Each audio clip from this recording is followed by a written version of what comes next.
everyone. Wow, we're glad to be back in California soil. We're glad to be back in East Oakland. Been a little minute since we've been over here. It's looking lovely. It's feeling safe. Hallelujah, Jesus. It's feeling like we're in heaven over here. We welcome you to Conversations at the Village. We've gotten glad to be in the Smith's Palace here today, treating us well. I feel like this is would you say star 5 rating? Come on now. 5-star. 5-star rating. We're in good hands right over here. So we got a really interesting topic today. Those of you who feel like maybe working in ministry or working good things in life kind of drain you, kind of wear you down, even to the point of the tapping out.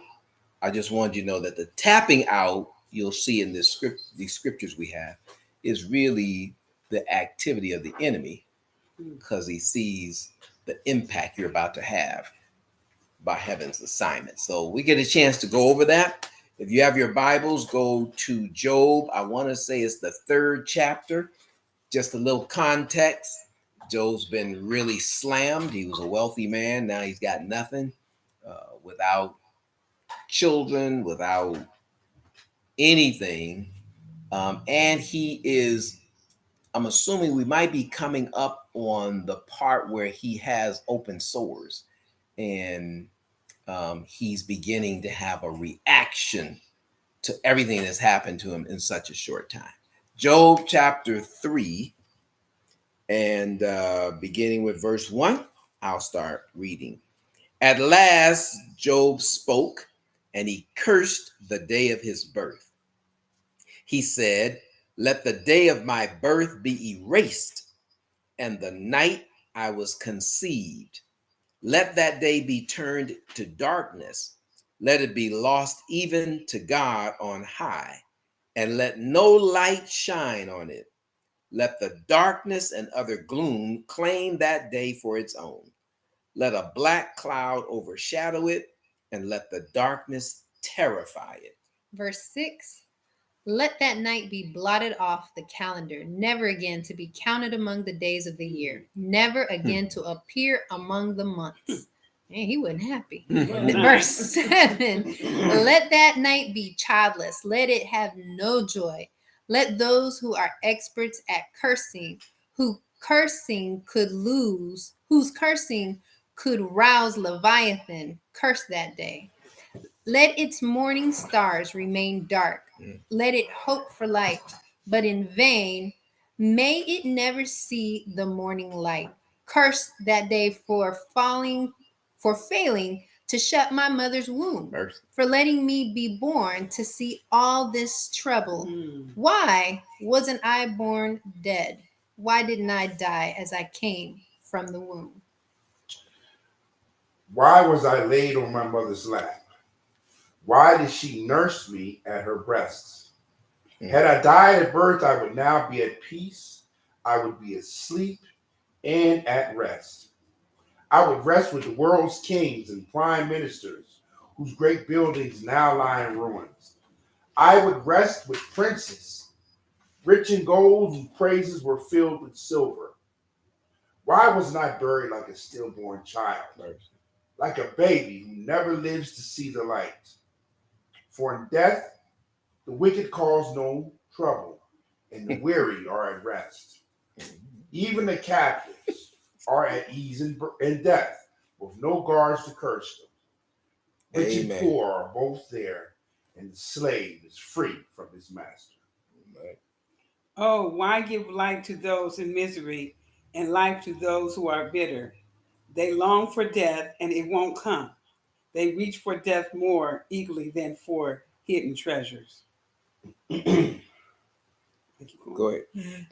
They're filled with joy while they finally die, and rejoice when they find the grave. Why is life given to those with no future? Those God has surrounded with difficulties. All right. I cannot eat for sighing. My groans pour out like water. What I always feared has happened to me. What I dreaded has come true. I have no peace, no quietness. I have no rest. Only trouble comes. All right. Those are other versions. Now we're going to go ask you to go to 2 Corinthians chapter 4. 2 Corinthians chapter 4. The version we'll be reading from here will be the New King James Version.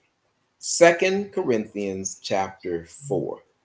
Therefore, since we have this ministry, as we have received mercy, we do not lose heart, but we have renounced the hidden things of shame, not walking in craftiness, nor handling the word of God deceitfully, but by manifestation of the truth, commending ourselves to every man's conscience in the sight of God.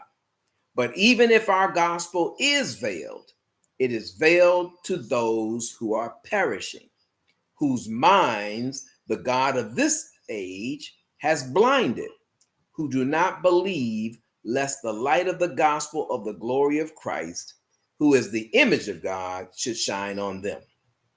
For we do not preach ourselves, but Christ Jesus the Lord, and ourselves your bondservants for Jesus' sake. Verse 6, for it is the God who commanded light to shine out of darkness, who has shown in our hearts to give the light of the knowledge of the glory of God in the face of Jesus Christ. But we have this treasure in earthen vessels, that the excellence of the power may be of God and not of us. We are hard pressed on every side, yet not crushed. We are perplexed, but not in despair, persecuted, but not forsaken, struck down, but not destroyed. Always carrying about in the body the dying of the Lord Jesus, that the life of Jesus also may be manifested in our body. For we who live are always delivered to death for Jesus' sake, that the life of Jesus also may be manifested in our mortal flesh. So then, death is working in us, but life in you. And since we have the same spirit of faith, according to what is written, I believed and therefore I spoke. We also believe and therefore speak. Knowing that he who raised up the Lord Jesus will also raise us up with Jesus and will present us with you. For all things are for your sake, that grace, having spread through the many, may cause thanksgiving to abound to the glory of God. Therefore, we do not lose heart, even though our outward man is perishing, yet the inward man is being renewed day by day. For our light affliction, which is but for a moment, is working for us a far more exceeding and eternal weight of glory. While we do not look at the things which are seen, but at the things which are not seen.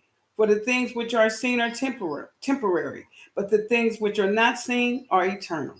May God add a Amen. blessing to the reading, hearing, and doing of his word. So look, team, here's what we are faced with. Sometimes when you're trying to do good in society, that's when your life takes a strange turn, odd turn. A series of events can happen in a row.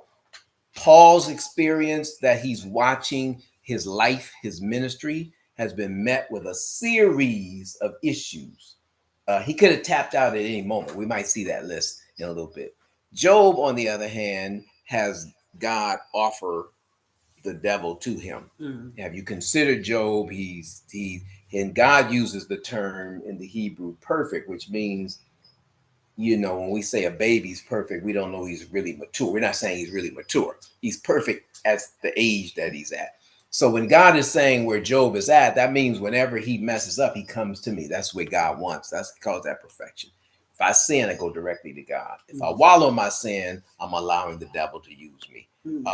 So he's saying the perfection is get your sin cleansed as quickly and as close to that you committed. So then Job became, as we talked about earlier, he became an intercessor, right? So here are the things we're going to build towards in this discussion today. We've got Paul dealing with a church that has two temples worshiping another god. And the culture of the day is that everybody likes going to that temple. And so some of that has been brought into the church. Come on now. Yep. So he's trying to deal with that kind of answer. So Job, on the other hand, was just kind of going along really good. And we kind of pick up, he had some bad kids. But he was like, okay, Jesus, I'm stepping in for them. Don't erase them right away. Instead, the devil erased them by the permission of God. So he's lost all his kids. That's 10, right? Everybody, 7 sons, 3 daughters, I think. His wife is telling him, you need to tap out this thing. Yep. You need that. And then he got touched on his skin, right? So I want you, I'm going back and forth on purpose before we get into it. Paul says that the outward stuff can look bad. We have the treasure of Christ inside an earthen vessel that's wasting away. Job has a skin that looks wasted. So his friends come up to him, and I want y'all to ever think about, have you ever had a pimple, a bump, a bruise, a booger, or something that come up and your friends just kind of look at you sideways like that's what's going on, but you know that you might be tore up from the floor, but you was hoping nobody else would catch it. Job doesn't have a mirror, folks, but his friends are showing him that. So now in chapter 3, he speaks. And so one of the questions I had, because would you all think that when Job is saying this, that's a lot of curses. Most of the verses we read was about him wishing stuff didn't happen. He goes to his spirit, and the devil's bargain is he gonna curse God. The first thing Job does, he does curse, but he curses the day he was born. So now he's wishing all this. So I'm gonna ask y'all, you think he was depressed? Do we say stuff when we were depressed? We just say, yeah, he was Yeah, depressed. I couldn't even get through the verses. Yeah. If I wish I was never born was a poem. That would be it right there. They did. He laid that thing out like, what in the world's going with me, man? Just this, what did I do to deserve this? He's going through a whole bunch of that stuff. So, because I don't have my glasses on, can you read some of those discussion questions? Sure. So the first discussion question is, what was the longest time you went without talking and eating together? Okay, so let me break this down. So just before we get to chapter 3, the Bible says that Job, after all this happened, sat 7 days without talking or eating. Right, that's the context of that. He would not, and now he opens his mouth, and the first thing he opens is about cursing. So I'm saying, what was the longest we've ever gone, either mad, upset, depressed, stunned, without eating or talking, or either one? That's kind of, y'all think about that. I remember one. Go ahead, Jay. I never went that long, but it was almost that long when I got sick in the pandemic. I don't know if we can say the word on YouTube. I was depressed. I don't know, as you all know, I am a busybody. I get it from my mama. We don't sit down. We're always doing something. I couldn't work. And this was before I got sick. Everybody else in the house was sick, but I wasn't. But I couldn't go to work because, if you've been in contact with somebody who's been sick. So I'm like in my room. This is when I went back and stayed with my parents for a while. And I remember calling my friend and just being like, I can't do anything. I was depressed. Then when I finally got sick, I didn't eat. I didn't move. My mom thought I was so sick. Like, she'd come in there and I'm just like, if this lady doesn't leave me alone. I just literally just laid there. I didn't want to eat. I didn't want to get dressed. I didn't want to go anywhere. I just stayed there. And to the point where, because my norm is to move around, my mom thought there was really something wrong with me. So that is the closest I've ever come to being just kind of like completely closed off. not talking to anybody. I didn't charge my phone. I was just disconnected. Wow. Yeah, that's pretty deep. Anybody else? Can you think of a time? Yeah, I remember we were on maneuvers. And I was deployed all the way from New York, not knowing it was an exercise. And a lot of times they say, get on the plane. And usually when you get on planes, exercise, sit on the plane. Sometimes the plane, goes off the runway in the circles. Like, okay. Well, this is one time we were deployed and we didn't know. The plane took off circle once and kept going. And everybody didn't know what was up. And so we landed in Florida for about a week. And then we took off again, didn't know. But I just remember when we landed in Africa. And, you dress from New York and that thing opens up and that heat hits you. So we were doing maneuvers, joint maneuvers in Egypt. And something happened with the supply. And we didn't have a supply, so we went a day. So I mean, it was talking, it was probably fighting. At that time, I was smoking, so they didn't have any cigarettes, they didn't have anything. But that day, without cigarettes and without food, that's probably one of the longest days of my life. That's deep. Anybody else? So would you say you were not hungry, or you forgot to eat, or you saw the food and you didn't want to eat? What was that season like? I didn't even move. I didn't want to move. I could barely breathe. I couldn't, it hurt to even breathe in. I wasn't thinking about food. I wasn't thinking about water. They would bring food to me and I'm like, if I was so mad that anybody even wanted contact, I was like, get away from me. I just wanted to just sit in one spot and not go anywhere. I didn't want to get up. Pamela saying, what you saying, Pamela? I got you, Pamela. Pamela, you ever been depressed like that? She says, I have not experienced not talking and not eating at the same time. I have not talked to someone for a very long period of time, but not everyone, one person or two when I was angry with them. Yes. Yeah. Thank you. Yeah, you did. We got you. I got you. So here's the deal. Now we get this was a man that God had just bragged about, right? And so God and Satan get to now see right now when he's down, who's gonna win this? Who's gonna win this thing?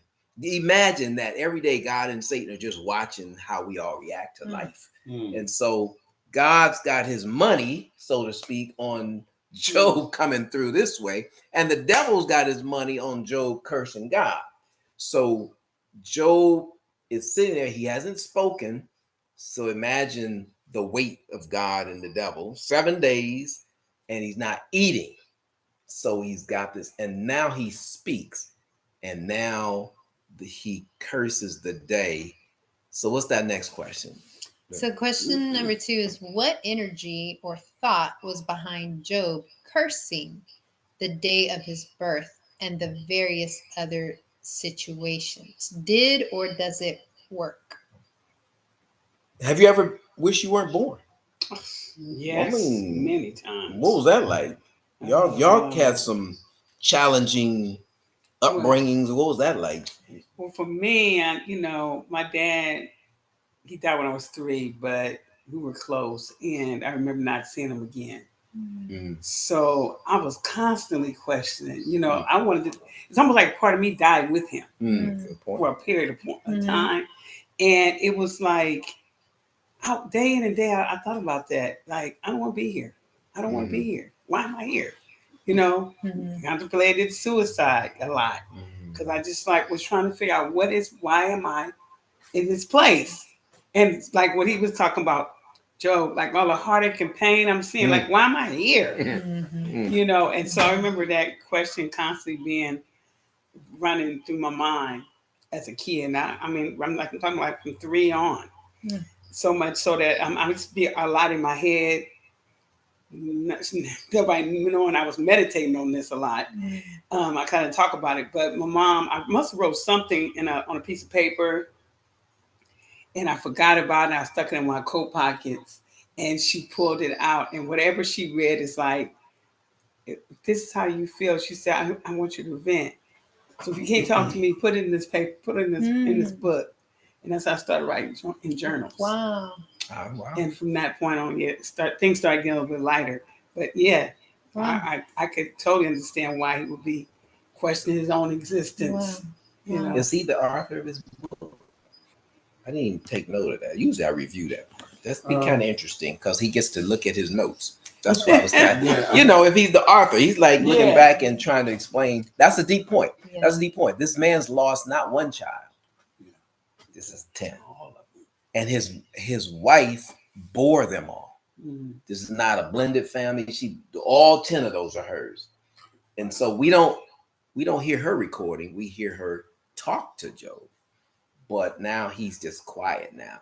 So yeah, were you gonna say something? Yeah, you know, sometimes our object of depression doesn't always center on us. It could be, Come on, you know, others who have been affected. And I'm thinking of Job, and when we look at Job, and there was also another book that came out that was about Job. That, I mean, it's not in the Bible, and it talks about how Job was this giving man, that, you know, he had compassion for people and that he was always ministering and all this. And to Job was the kind of man that, like you said, he, you know, he prayed on behalf of his family. So now his family's gone. So that's got to be one part. Then his wife, he probably can't comfort. Imagine what she's going through. In the end, she kind of bites back at him. You know what I'm saying? Instead of admiring what he's doing, you still gonna do this? You still gonna serve this God? Why don't you just curse him down? So it's almost like she's written him off. And then, you know, there's the third part. He's hit with all these boils, and he's sitting up there scratching. And 3 of his closest friends come, and they can't even give him any comfort. So, I mean, when I look at when he's talking about, he says, well, if I had been born, these kids may have never had to go through this. My wife would have never had to go through this. You know, so, and then he's you know, he's like, he reminds me of that patient who's suffering from cancer, who's suffering so bad, all they want is to rest. Like my next door neighbor, he got to the point where his heart was just so much in pain. He just wanted to die. He just wanted to rest. I think that's part of what Job was doing. If I'm not here, I don't have to worry about that. I'll be in the same place as the princes and the kings and all of that. I just want to rest. You know, I think Job was just finding a place out, but he's still such a man of integrity. He's not yet complaining to God. He's not cursing God, but he just wishes that he was, like you said, never been born and never been here. Y'all help me out. That's a good point. Was it Fantasia or was it Jennifer Hudson who lost a lot of their family at one time? Jennifer Hudson. So if you imagine getting the news, because remember, if you go back to those first chapters, it was somebody that kept reporting back to Job. Yeah. And he doesn't have time to grieve between these experiences. Right. It's more and more and more. So if you know, whether we think that was a sacrifice for her, but my point is that her emotions of losing so many family members at one time, and I don't know, I didn't follow the story that deeply, how she must have felt for a period of time, even though she's met with such success since then, as Job does at the end of the book. But at this point, we're just talking about if you have a good day at church and suddenly you get bad news, this is what we're looking at. This man was faithful in his duty to God, and now suddenly, boom, he's crashed. Go ahead. I just want to go back to you know, Job's wife, you know, because there was an exchange between Satan and God prior to that conversation, and he said, you know what, it's all about his integrity. This is what Satan was saying to God. Mhm. You know, if you let me do these things, he'll curse you. Now, when somebody has had that much grief, because he didn't go by that by himself, he went through that with his wife. Ooh. But his wife was open. Mm. The very thing that Satan told God is the very thing the wife said to the husband. You're still Come on holding now. to your integrity? Come on now. Why don't you curse God and die?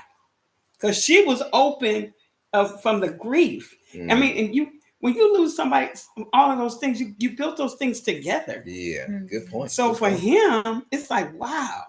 And then he gets divorced. I'm thinking, you know, her too, but him, like, this is my partner. Mm. She buried those children. We raised these children. We built this foundation, this home, and everything's gone. You know, now I can't even talk to my partner. I can't even debrief. I can't Come on, comfort her. She can't, she doesn't want to comfort me at this point. And then now I got these sores. Like, why am I here? Like, I can see why he's just like at the place where he's at the, at a place where if he didn't have a relationship, he would curse God.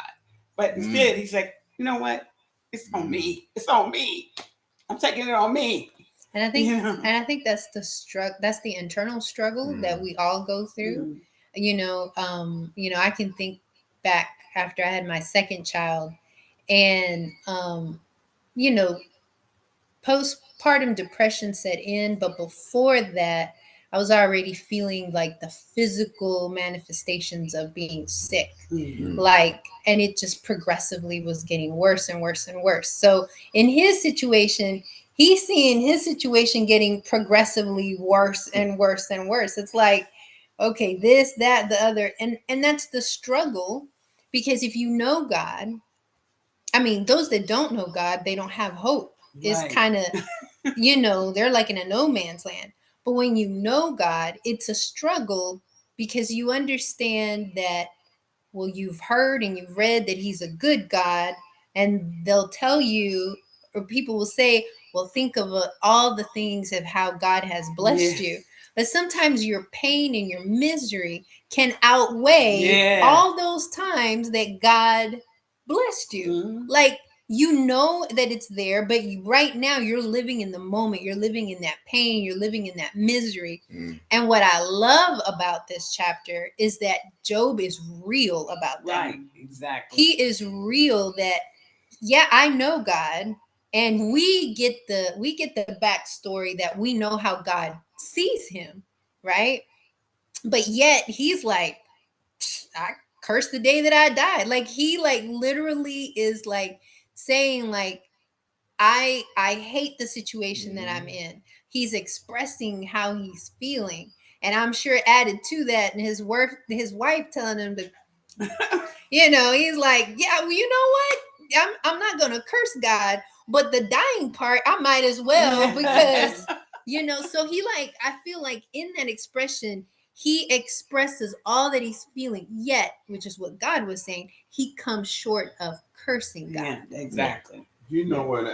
As you were talking, I was thinking, Job's not going to curse God. But maybe in Job's mind, he says, if I start cursing the day I was born, if I start saying that really all I want is rest, maybe because I haven't cursed God, maybe God will grant my wish. You know what I'm saying? Because God, took my children. Yeah. What I have to live? You know what I'm saying? I ain't got no more money. I got these boys. You know what I'm saying? My wife don't even want me. So could you just give me this one last thing? You know what I'm saying? To me, it's like Job saying, either take me or either take from my memory the day I was born. Because when he talks about darkening and blotting it out, if I could even remember the day I was born, maybe all this stuff is like a fantasy. And I mean, I think it just describes some of the extremities that we go through when we think that when we're so overwhelmed with grief. And obviously, Job was overwhelmed. I never had any grief like Job, but I've had some experiences where you just, what next, God? You know what I'm saying? Well, how much more, God? I can't take no more. The chronology of the Old Testament is very interesting. So you have Job, and then you have Elijah. Elijah wanted God to take his life too. He was in a low place like that. Job is like cursing the day. But here's the interesting thing about Job. He actually understands a lot of people in the land, because he eventually says, y'all read it in any version, it's really, you'll really be amazed. He says, even the professionals who are cursers, the ones who can really lay one down, I wish they could actually bring Leviathan and this whatever they thought was mythical or the deep monster, the sea, right, whatever. He said, man, look, whatever, just bring him out to wipe out my day. I don't care what it is. I'll take the monster right now. The lowest of the lowest that makes you say some things. Yeah. That, when you get back to yourself, you can't get those words back, but you are sorry that you look. I was a little low at that point. I know I may have been hard on you, but this is, so he's wrestling with some of that. So all of that chapter is going like that, and then he says, and this is what I was trying to wrestle with. I'm trying to get the help now of the team. He says he's just talking. Is he talking to God? Is he talking to just space? Is he talking to his friends are coming up? He's just, because the friends sat with him a little bit, right? They came, yeah, he didn't say nothing. He says, the thing that I feared has now come upon me. Yeah. After all these, because he said, the thing that I feared has come upon me. I see you, I'm gonna get you in a minute. He's saying, the thing that I dreaded has now come to my house. So, go ahead, yeah, and then we're gonna transition, because that's a deep little phrase from a man who never missed church, apparently. Just constantly had a good prayer life. He was a strong intercessor. We could say he was a prayer warrior, because he was faithful at that altar every day for his kids, in case they messed up. So he's setting an example what it is to be a prayer warrior. But I'm sure every prayer warrior that's listening to this can testify that sometimes you take on the most vicious attacks by the enemy because you decided to intercede for one of the people the devil had in his grasp. So the devil gets mad when you try to engage the power of God to release that. Go ahead, yeah, your point. And we'll come back to that. The thing I feared, yes. Or you. I guess right when you said that, it just kind of sums up what I was gonna say. Like the thing that he feared the most came. But we're talking about he wished death, but most of the chapter is not him wishing death currently. It's him saying, I wish I had not been born. So when you equate those two together and you talk about him being a man of generosity, you talk about all his kids he had, his servants died, his animals died. Like there's a lot of people who died that had he not been born, he would have not put them in a place to have lost their lives. And not that he put them in that place, but if you think about that, and then Sister Pam said pain causes someone to wish they were not born. That thing of pain, it could be psychological pain. It could be like mental anguish that you're going through. I know someone to this day who complains about, like, I did not ask to be born. And the things that have happened to me since I've been on this earth are my parents' fault because I didn't ask to be in this world. And there's never a reprieve. They always feel as if they're continuing, because they deal with the clinical depression.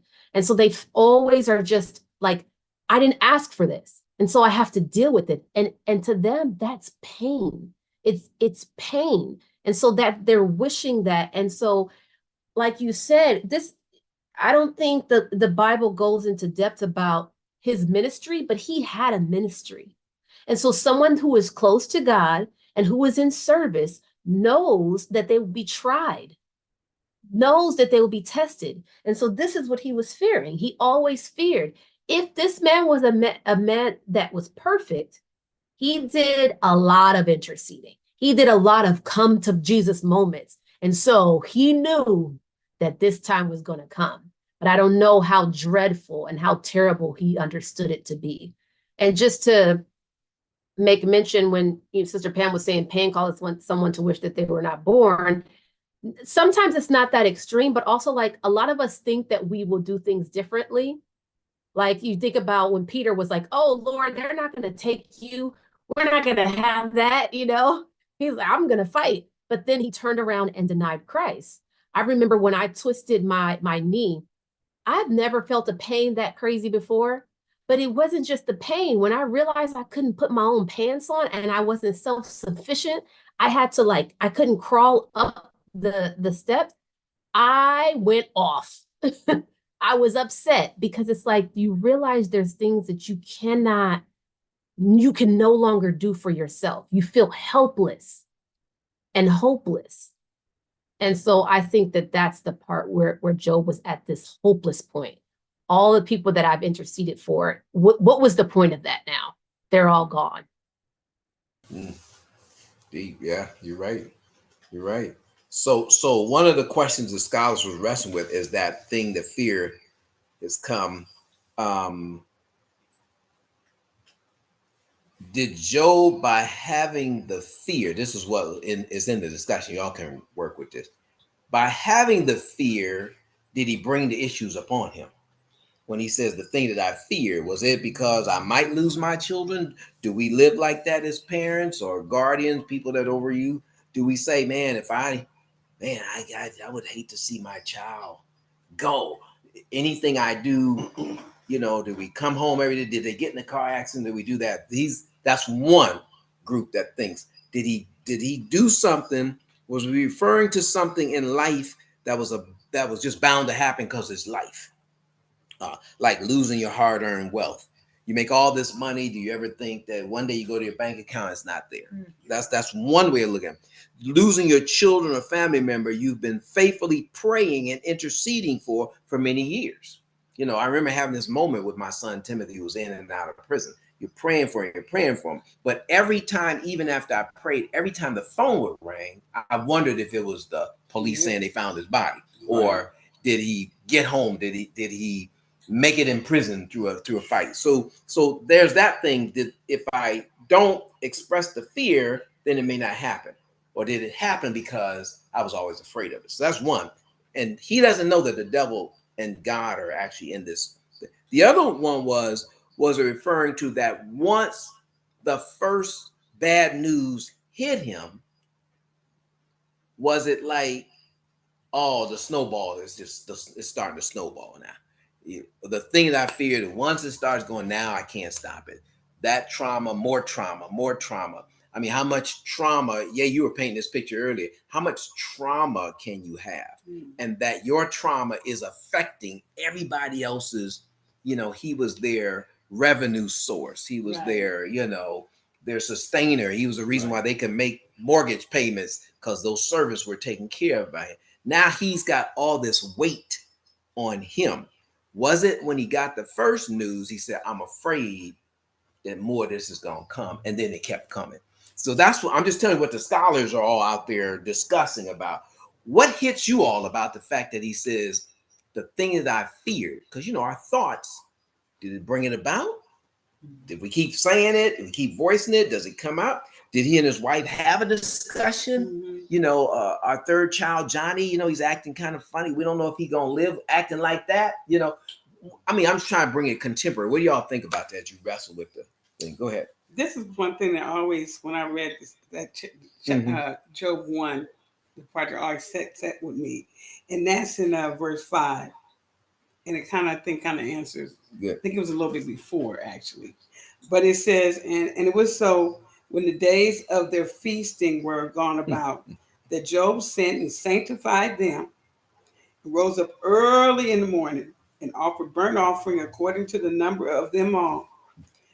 For Job said, it may be that my sons have sinned and cursed God in their hearts.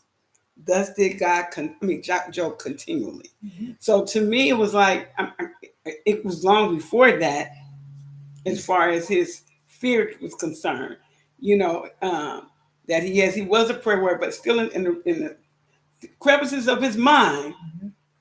But there's sometimes we can have a little God mentality too, like, well, I'm praying, and I know I'm doing right. Mm-hmm. Surely God gonna take care of everything else. But just in case they not doing right, let me put a double blessing on that, right? And then when because you feel like you're doing right, he's doing right inside of God, and this stuff happens, right? It's like it's almost like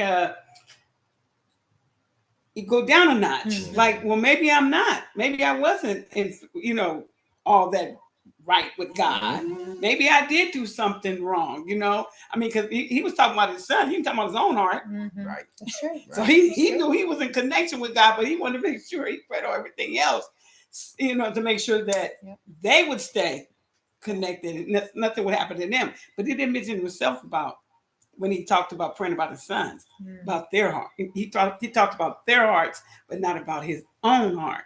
So to me, it kind of indicated that the fear as far as the children, not having themselves right. And then also with him, I don't think with him, I think it resonated with him after that happened, that maybe he wasn't all that close. Okay, good. All this stuff happened. Good. I like that. You know what I'm saying? So I'm gonna get Mother Pam, I'm gonna get you, Yay, as a youth leader. So I'm gonna ask this question.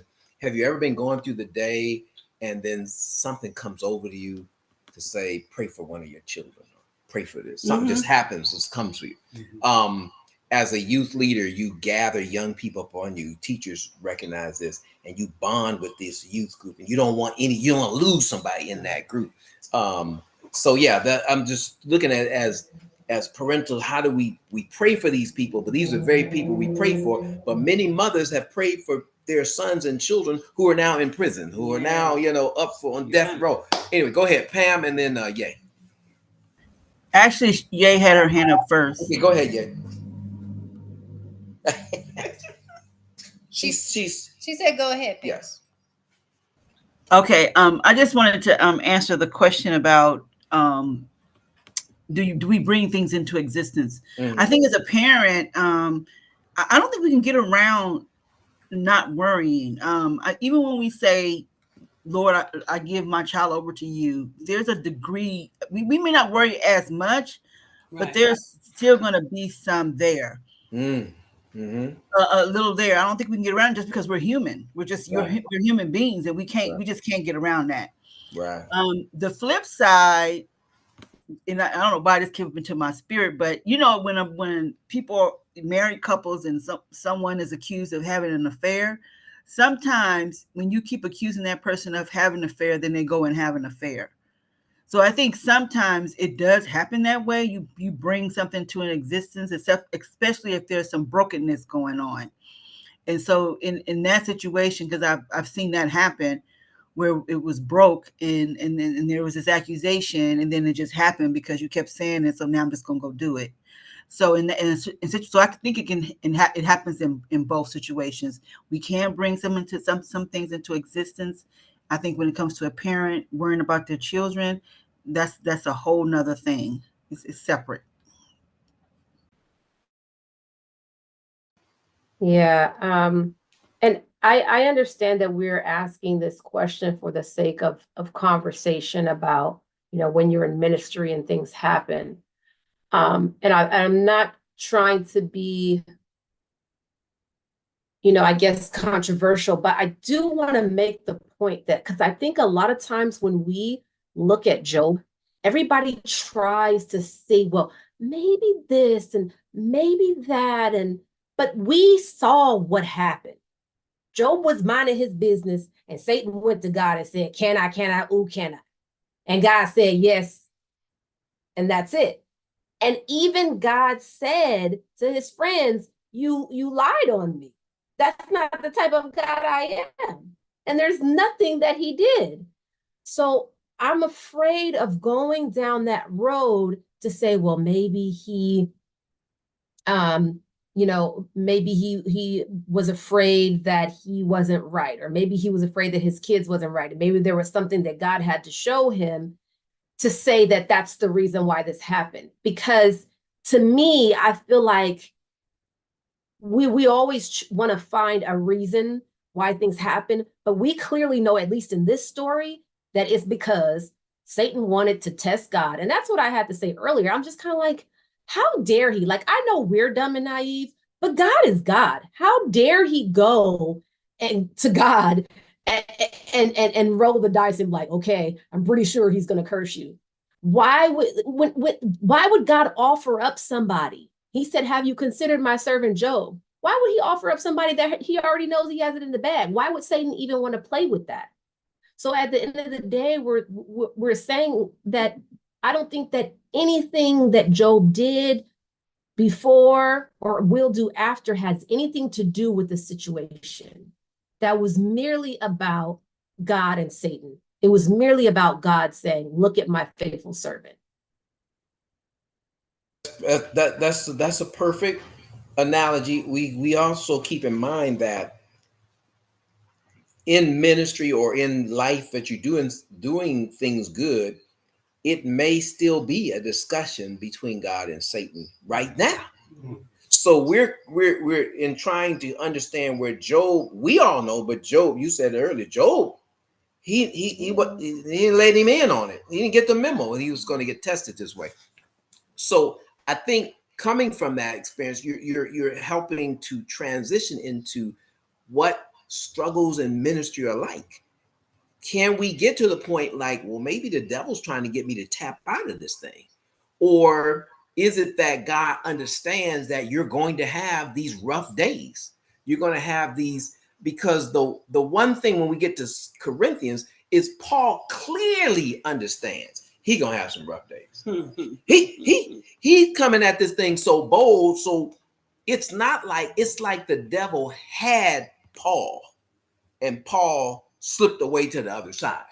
So the devil said, I'm gonna really get on him, because we had him. Where Job, we don't pick up that he was ever locked that way. He comes on the scene as one that's intercessor, and even God uses that Hebrew word of perfection based on him. So God is also impressed that Job has made a thing with him, to the point that he says, well, Satan, what do you think about Job? Nobody else even says Job. So that's why I say the point is, we do know that this is a deal between God and Satan. But now in today, when we're all doing our work, is this great controversy over our souls happening still? Is God saying, hey, give these people, and you know, I thought about, you may not have been in a group, but when we walked around and prayed on that walk, did we ever express we have the fear that we might get COVID? Or afterwards, did we say we got COVID because of what we did? See, what I'm saying is your mind starts, even though God understands what's going on, but in our work of doing ministry, how do you get to the, what was the question I had here? How can you minister in and through the season of stuff in your life? You know, if I wasn't a Christian, you know, I'd say the other one, but it's just stuff happens. Y'all know that, right? So what I'm saying is that when that happens, am I spiritually mature, or how do I grow to be mature like Job? Maybe I might say some things, but how do I continue on with ministry? And it may be a season where Job has to keep explaining himself to his friends. No, that ain't the way it goes down. And as you say, God enters the discussion, say, y'all lied on me. Y'all painted me the wrong way, which is what we're all surrounded by. In our churches and in the community, people see, oh, you've been cursed by God because you ain't living right. Right. Oh, that happened to you because something. I know you say you believe in God, but you don't have faith because you still got the disease. Well, that kind of stuff, it gets in here and starts messing with us. So what y'all think? That makes me think about my grandmother, my mother's mother. She had a soul food restaurant. She had all kind of stuff going on in that restaurant.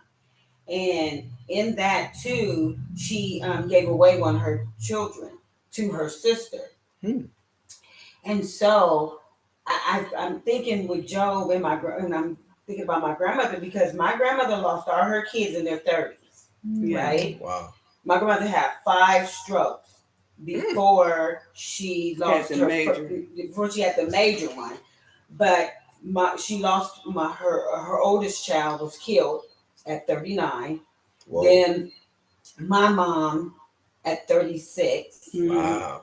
And then her son at 33. She outlived them all. My grandmother probably died when she was 90. But the one child that she gave away is still living today. Lives right here in Richmond, is 76 years old.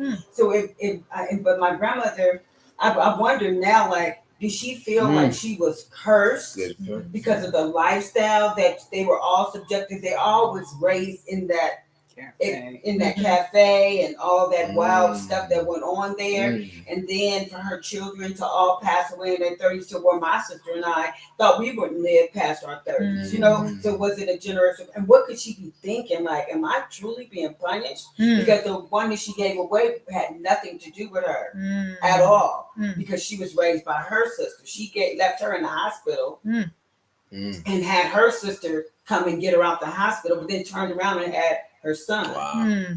You know, and they all died really weird, you know, deaths. Like, you know, the one was killed. My mom was an alcoholic, had mental health issues. And then her baby son died on a plum hole. He strangled on a plum, the skin of a plum. Wow. So, you know, when you saying all, when we were talking about this, I'm like, I wonder what she was thinking. Yeah.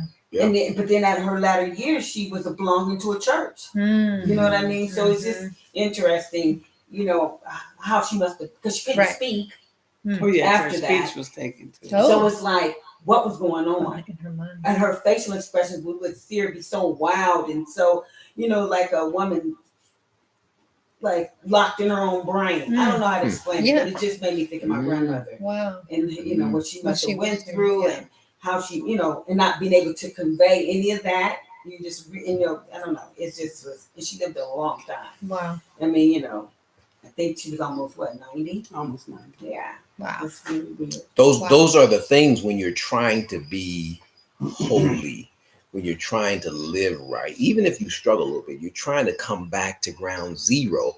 And the devil understands that you're trying to get back to ground zero. So he has to throw a little bit more in to show, this is where I thought you were going with Job earlier. See, Job, God couldn't even keep you from this. You know, the God that you serve is just watching you go through a bunch of rough stuff. Where is he? How can he be heard? Are you there? And Job has to answer with God's silence, because God's not saying anything. Right, it's what we got 40 chapters in Job or something. Almost the 40th, 30th. Y'all just sitting there watching this. They're just watching all of this go on. All that time, God and the devil are waiting for Job to come down on their side.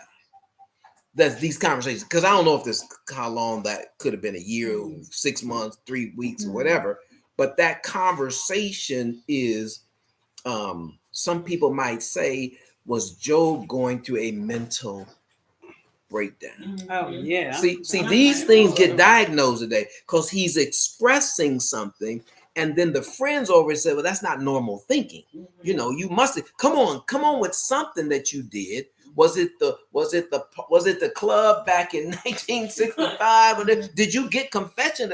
They're trying to really work him on works to salvation. Right. And God had already said to the devil, this man is already there.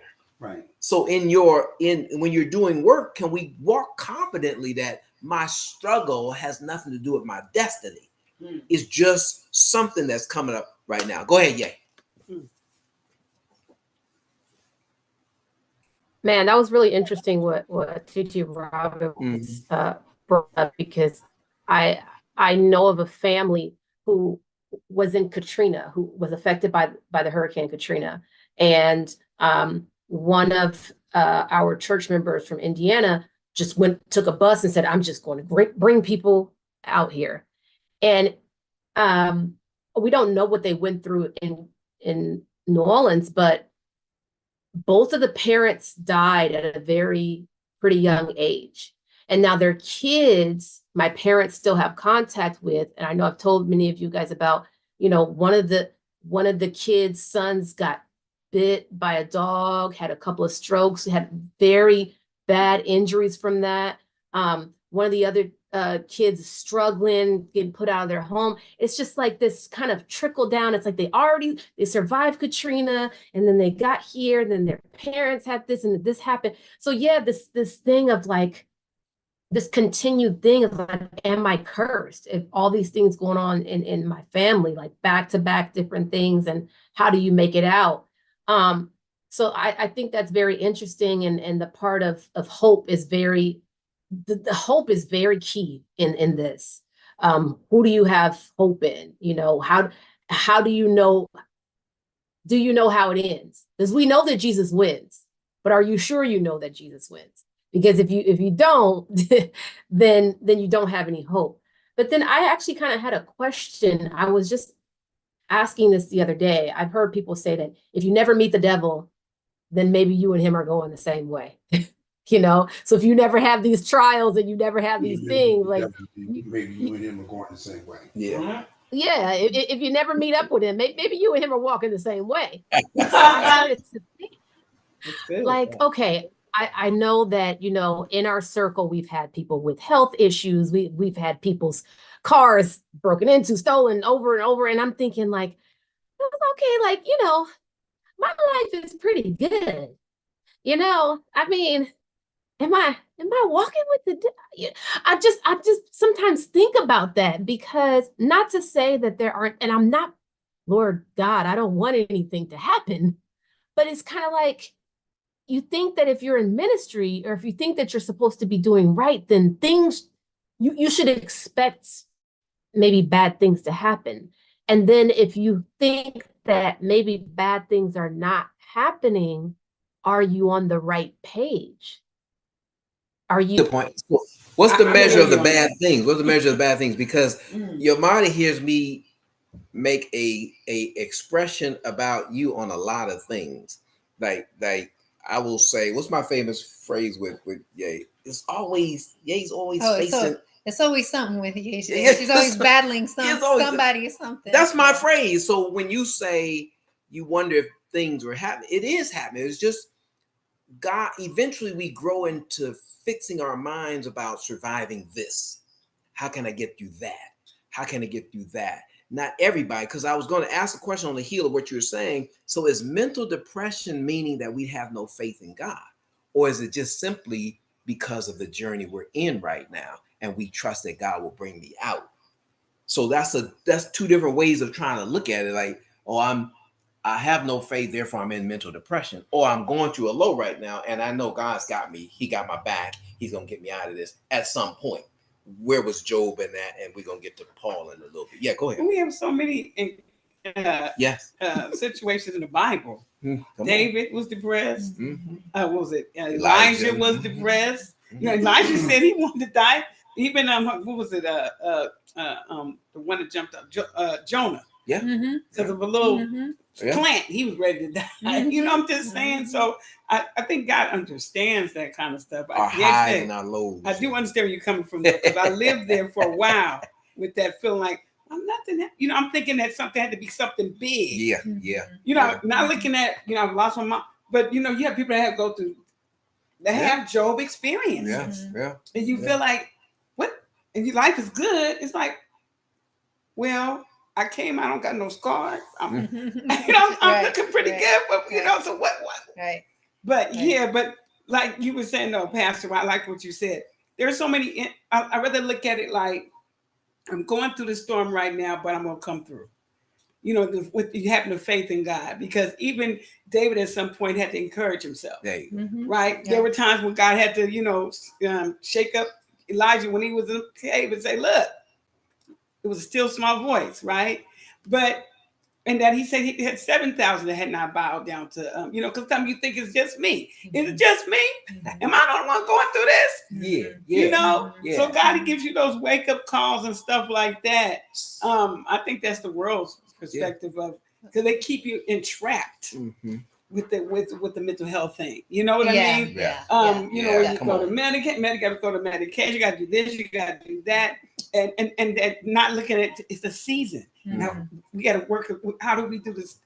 Take steps to get out of the season. You know, how do we wait? You know, because it's a waiting period. Right. But and I was gonna say, you said the key word that I was gonna say in terms of season. So you know, when the devil tempted Jesus, it was for a season, right? But then it said he left, but we knew that he was going to come back. And so when you think of Job, well, for him to be prosperous, to have all those kids and then the wealth, Well, apparently he had a season where he was doing really well, Mhm. right? For a And lot, everyone yeah. else that would see him would be like, yeah, he's doing good. And who knows? Maybe Job could have been like, wow, God has really blessed me, whatever. I mean, other than the kids, his children being a little, not walking in the path. But at the same time, it's a season. I remember the conversation like yesterday. I must have been in high school. And I pretty much was high school, college, and I was like, man, my life is pretty good, God. Like, and I was thinking about other people that were my age that were really going through it. And I did not have those experiences that they had. And I was like, Lord, wow, you really blessed me. But I also remember saying, like what Yejide was saying, like, but it's okay for you to test me. I mean, because I felt a little left out. Now, fast forward to where I am now. Okay, God. I'm like, Okay, God. thank you. Exactly. Like, I'm like, yo, right, exactly. Like, wow, you more than made up for that. Like, So I think we all go through seasons, Right. and the enemy knows exactly. He'll bring us to the brink of, will we curse God? And then when we don't, then he's like, all right, I look, I got a whole rap sheet on this person, and I'm just gonna come back. I'm just gonna come back another way and see how they do in that season. I mean, I think that's the thing that I love about what we're able to see in this story, is that that happens to us. Right. I mean, we know Job, but it's happening to Yeshide. It's happening to Robin. It's happening to Eric. That is the conversation that is being had. And God allowed for Job to be tested, just like he allows for each and every one of us to be tested. And the thing is the enemy is thinking, yeah, if I just keep coming at this person, I'm going to be successful. If I just keep coming at this person, eventually they're going to be successful in taking their life away. If I just keep coming at this person, eventually this is going to happen. And as I think that's what we were talking about, at least with Job, we know that he had hope. Yep. Right? I think the difference is when we go through trials is where is our hope anchored in? Because that is going to be the difference, right, in how we go through the trials. Yeah, we'll complain. Yeah, we'll be frustrated. Obviously, Job was. And sometimes I wanted to say that sometimes I'll say I can tend to feel like I should not complain, or I should not feel a certain way, because then therefore I am showing that I don't trust God. Right. And I can truly say in this part of my life that that's not necessarily true. Sometimes I'm just frustrated and I'm tired of the situation that I'm in. Right. But I still have hope in God that he's going to bring me through. I just wish he would bring me through sooner than what I would like. Right. Yeah. Eric, and then Pam. I see you. Pam, you said your hand up. We got you. Oh, yeah. Okay. Eric. Yeah, a couple things that Yomi said about that crying out of frustration. I always go to that Psalm verse.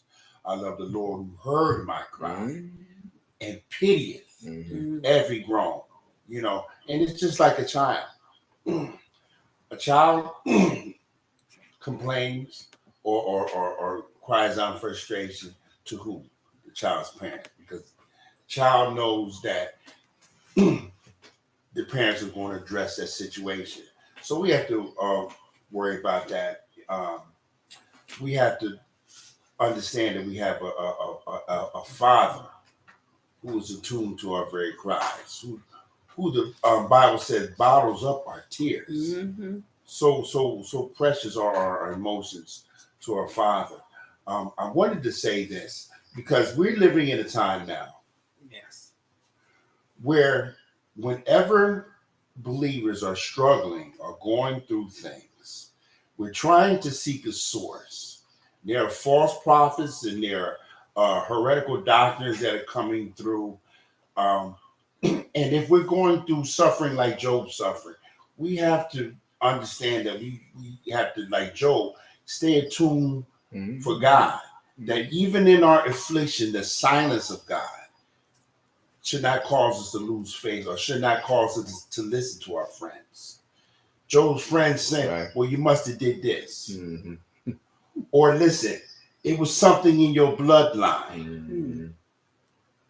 Oh, it's a generational curse. Oh, you've got a demonic covenant that you didn't know about that, which is not biblical. It is paganistic. And I will say it again, it is paganistic. Because those who serve idols believe that their rise, their fortunes, and this misfortunes all were based on something they did to offend their God. And this is not the case of Job. And this is not the case of us now. So this is why discipleship is so important, that when we train our people to read the Bible and to understand that the trials and tribulations we go through, the Bible says they are the testing of our faith. And everybody gets a test to see how much they know, and how much they need to know, and how much they need to learn. But one of my favorite verses is this. Jesus told this to the disciples because he knew he was going to go to the cross. He knew he was going to leave them. He knew in the early stages of their ministry, they were going to go through hell. Right. Not only from the government, but from their own family, from their own people, and that 90% of them were going to lose their life for this ministry. So he told them, I tell this to you that so that you can have peace in your life and peace in your heart. This is the message that Jesus tells us now. In this world, right now, this one, you who are in ministry, you who are believing, you who are working for me, you will have tribulation. You know what I'm saying? He didn't sugarcoat it or nothing. But then he goes and says, but be of good cheer, for I have overcome the world. And Yomi said, asked the question, what is our hope based on? It is the hope that is based on Christ overcoming through his death, through his life, through his death, and his resurrection. And when he said it is finished on the cross, it is. So as good soldiers, we have to understand we may not win the battle, but we already know who's won the war. And we have to keep that in us as we go through our things in our ministries. And God is patient. He has a timeline on complaints, though. He will. You look at the Hebrews in the desert. Right. After a while, he said, "Look, yeah, okay." He does have that. He'll listen. But if we don't eventually catch on that getting that peace in the tribulation, that can happen. Yay. I think Sister Pam also had her hand up. I'm good. Thank you. Are you good? Okay. So what I was gonna say, two things that, one, going back to Job when he said that, what he feared did happen. I think the reason why sometimes I say, well, am I doing right? Because, trust me, I know you said, well, it's always something. It is always something with me. There's always some little stuff going on. But I think because I was raised, when my mom came to the Adventist faith, we were quite young. And what I remember so vividly is like the Revelation and Daniel seminars, right? And so because of that, I have these fears of things that are to come, right? And so I'm thinking like, because I got it so good right now, it's going to be really bad later on. Like I might have to be one of them people that's going to have to, I've always been preparing myself to like, man, I'm going to be in prison. Like all these different things that like I've been preparing my mind. And it is rough because we've been told, like, if you don't say it out loud, the devil can't mess with you about it. I don't know, because maybe he planted it in my head and it's continually going around and around in my head. So that's the one thing. Maybe I'm just thinking like, ooh, if it's good now, it's going to be really bad later. But the other thing, I think Titi kind of touched on this. what I realize is that things don't happen in a vacuum. I think sometimes we think it's only happening to us. When it gets so bad, it's only happening to us. I know tons of people who've lost their parents. I've been there for tons of people's funerals and I'm helping people through stuff. But when it happened to me, I was kind of like in a daze. I was kind of like, and I had to tell myself, because you go through stages of grief. Part of you goes through this thing of like, why are you still happy? Why are you still going to work? Why are all these people around me still moving and living their lives? Don't you know I just lost my dad? But things don't happen in a vacuum. It didn't just happen to me. It has happened to Auntie Juju. It has happened to people before. There are people who have lost parents. There are people who've lost their jobs. There are people who are sick. There are people who have get cancer. There are people, all of these things. And so when things happen to you, I think you think that it's just you in your world and you can't see your way out. But when we get together in groups like this, forsake not the assembling of yourselves together, when we see that things happen to other people, I think you kind of have this resolve of like, okay, I can get through it. Like, it's not just me and right now, and I can't deal with this anymore. I think Job maybe had a glimmer of that. I think even when his friends were not being comforting, he had enough in him to say, okay, but I'm righteous. Okay, but I know this. Like, he had the fight in him to say, no, y'all not gonna get. I wish I wasn't born, but I'm not gonna let you further depress me. I like that because that's a word. See, this is what he has what we all need by forsaking not the assembling of ourselves together. We have a debrief group. We have something to get off of our chest, whether we want to defend it, etc., etc. But I want to ask everybody: you had a grandmother, a mother, an auntie, or somebody. Do you remember when they back in the days they would sit and moan and rock? You wonder what was going on. They were going through issues. What was the difference between what they were doing and what some of the younger ones in Christ were doing? Experience. I think that's what y'all were trying to hit on there. Once you go through something, one of our lights went up. Once you go through something, did we disappear? We're still there. Once you go through something, the next time you face something, you'll say, well, God brought me through that one. Right. I guess here we go again. What we going to do? You kind of have a self-encouragement. And then when you talk to group again, like it was like if y'all were at the restaurant when we ate that day and they broke into the car, I don't know that, we would have been able to come back to y'all and say, well, our car got broken in again, because we done already been here with that same report.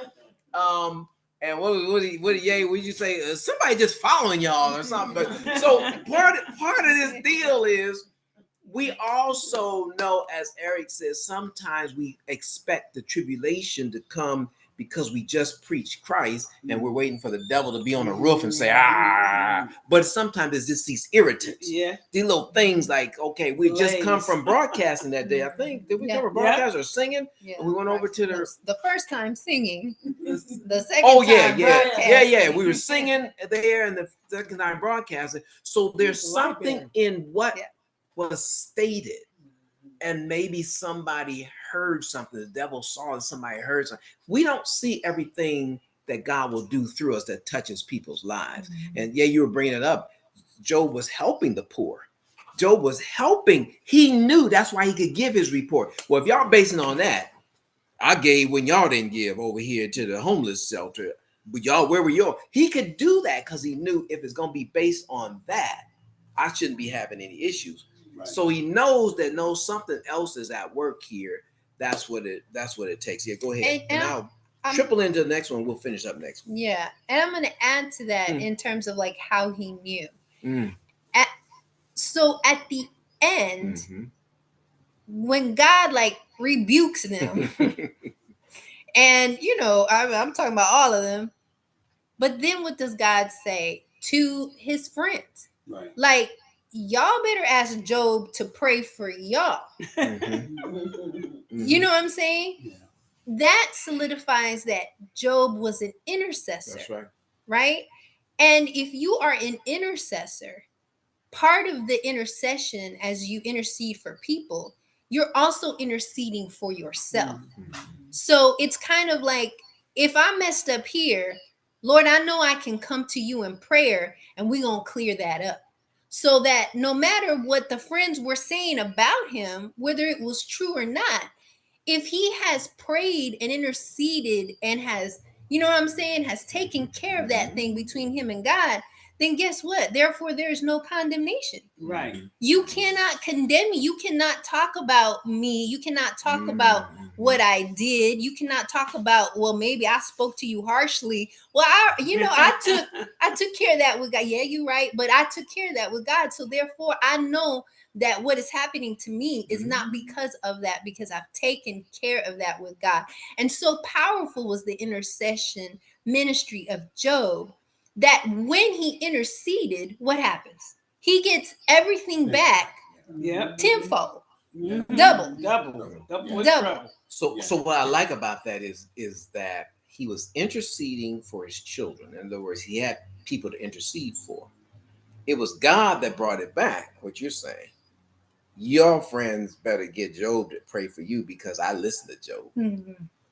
We done had years of this, his intercession over his own family. I hear his prayer. Y'all need to line up and get this man to pray for you because I be listening to him. So he does bring back, he restores, or he just y'all use the word hope. God simply validated Job in his earthly gift as an intercessor. Toward the end, he says, well, get back to intercessing. I'm going to give you this assignment. Y'all better check in with Job, because everything else was to discourage him and keep him. And if the devil could have won on Job not praying for somebody, more blessings would be lost in that. So we get back also, not only the wealth, but we get encouraged to keep that spiritual gift going. Yay. I just wanted to quickly say the Bible talks about how the way he got his wealth back is that people heard what happened to him and came from far and near and brought pieces to him. They brought livestock, they brought things. So maybe these are people that he gave to before. They were the ones who replenished his wealth. And I think that's amazing. That's a full circle. It'd be one thing if God just said, like, voila, poof, I'm going to give this to you. But he used people to bring that stuff back to him. Good. You know, and I had said this before, and I'm thinking about a Bible study on this.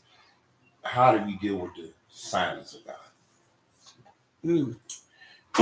And as you read forth in Job, even after he does a lament, he's always questioning, well, if God would just come forth and just show me, well, if God would just, kind of reveal to me, what I did wrong. So we see that Job never really places the blame at God's feet. But all Job wanted to do was hear a word from God, even if it was rebuke, because you see after God rebukes Job, then Job was cool with it. You know what I'm saying? He's like, I didn't care how you came, God.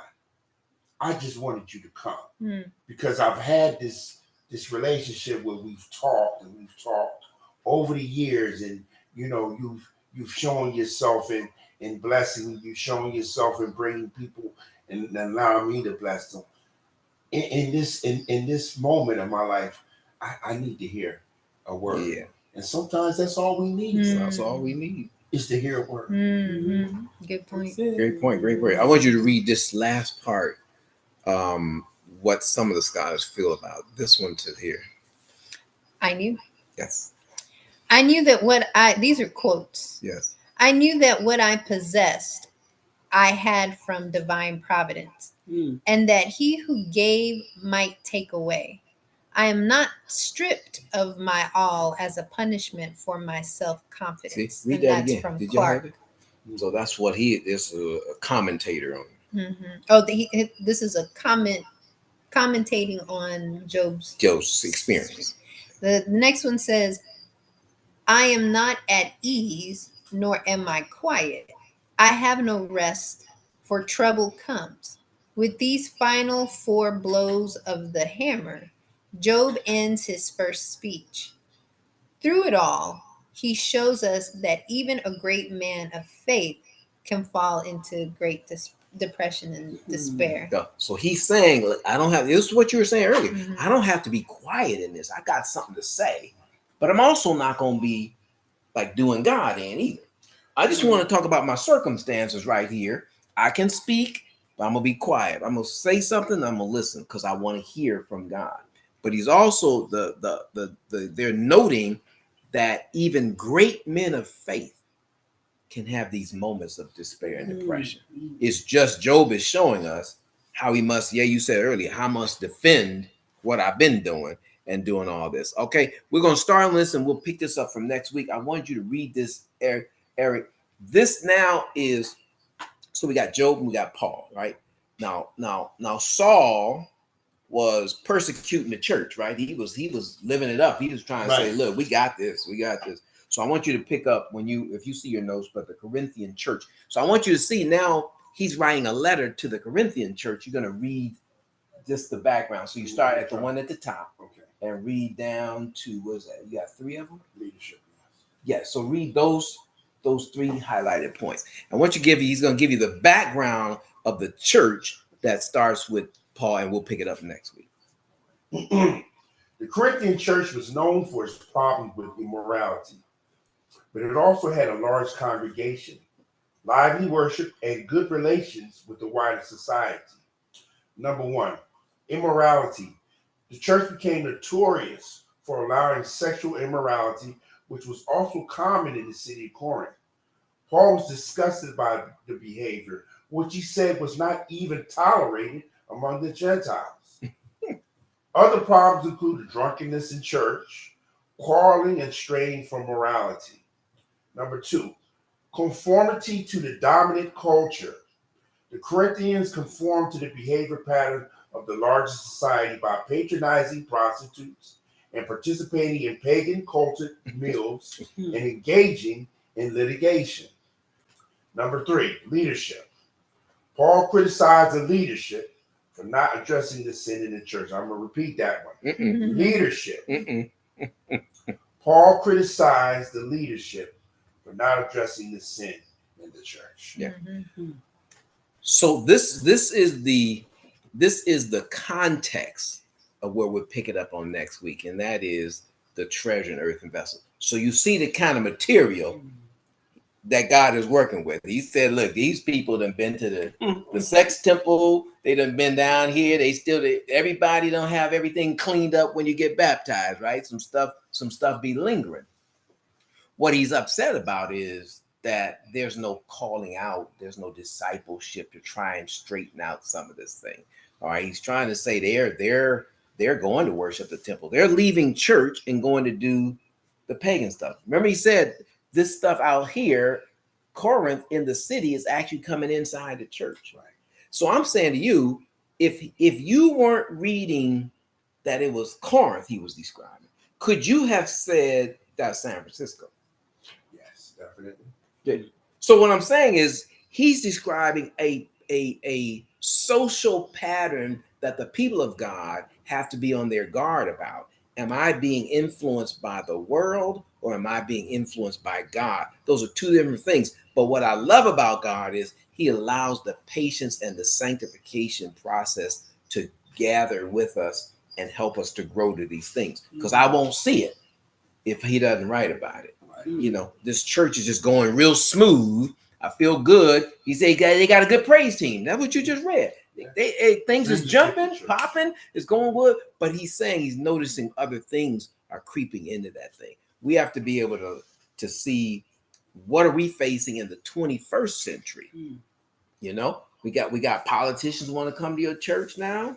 We got celebrities that want to pop in and say a word. I don't know if you saw it today. I don't want to stir up nothing, but people were all on. I was telling Yomi about this, about how some of the other artists are coming and speaking in tongues to the Adventist camp meetings now. So That's a big thing now. That's a big Yes, thing. yes. Where people are wrestling over. Well, why'd you let them in there? Why'd you let them, But the point is, as we're in the last days, what are we truly, really getting ready for?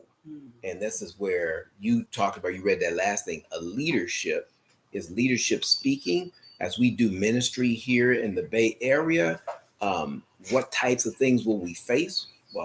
Are we really ready to disciple people to another level? Wow. That's what he's saying, because who we baptize or who we bring in are going to bring the same elements that they're used to amongst us. Am I patient, loving enough to help be able to transition that? That's what he's struggling with in his letters to the Corinthian church that caused him, as a leader, as you said, to write about it. Y'all check this out. All right, any closing comments, anything? Thank y'all for joining. These are great discussions. Y'all on fire today. So I just want you to know, and y'all can back up, you got something. If you feel down and depressed, we want to say you're in good company. Come on now, somebody. You can be in there with Job and David and some of these others who are down and depressed, and you're wondering right now, should I just tap out and not do anything? That's equivalent to saying, God, just let me die. I'll just go on, do something on my own. No, he really is saying you're following the qualifications of ministry. You're actually going to be attacked. Would you say tribulations? Do we ever get up to say it's going to be a good day, or do we ever get up to say, I wonder what tribulation I'm going to have to get over today?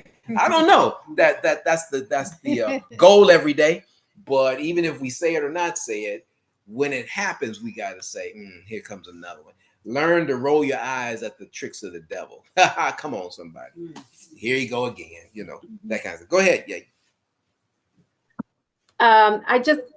Uncle Eric reminded me of this. I was thinking about the scripture, if my people who are called by my name would humble themselves and pray, would turn from their wicked ways and seek my face, then will they hear from heaven, or then will I hear from heaven. And the hear part, there's that caveat. You have to humble yourselves and turn away. And I was thinking about that last night and thinking about this part of like not hearing from God. Not hearing from God is very hard. And how when Uncle Eric was talking about how Job just wanted to hear from God. And we talk about the other people in the Bible that were depressed, but think about Jesus. I was looking at something the other day that said, scientifically, Jesus did not die from crucifixion. Crucifixion takes many days for it to happen. He asked that God would take the cup from him. And he had the ultimate ministry that was dying for us. But his death meant separation from God, his Father. He did not hear from God. He did not hear from God. He was separated. He died of a broken heart. He died with the weight of the world on his shoulders, and he was separated from his Father. So that part, not hearing from God, I just wanted to encourage us that we're actually going into that time right now, that the Holy Spirit is being withdrawn from this earth. God is slowly withdrawing his spirit. And there are times where we feel like, we're just praying or we're praying. It's like, God, why? We think we're coming together and we're praying. Like, shouldn't there be an answer? Shouldn't there be something? And during those times, we have to hold on that hope that we had before, right? Because when we don't hear from God, that's the depression. That's the, I just need something. I just need a voice. I need somebody to tell me it's going to be all right. Amen. Amen. That's why we keep coming together to get sharpen each other. And somebody says something, that's just what I needed to hear. Thank you for that. This is Conversations at the Village signing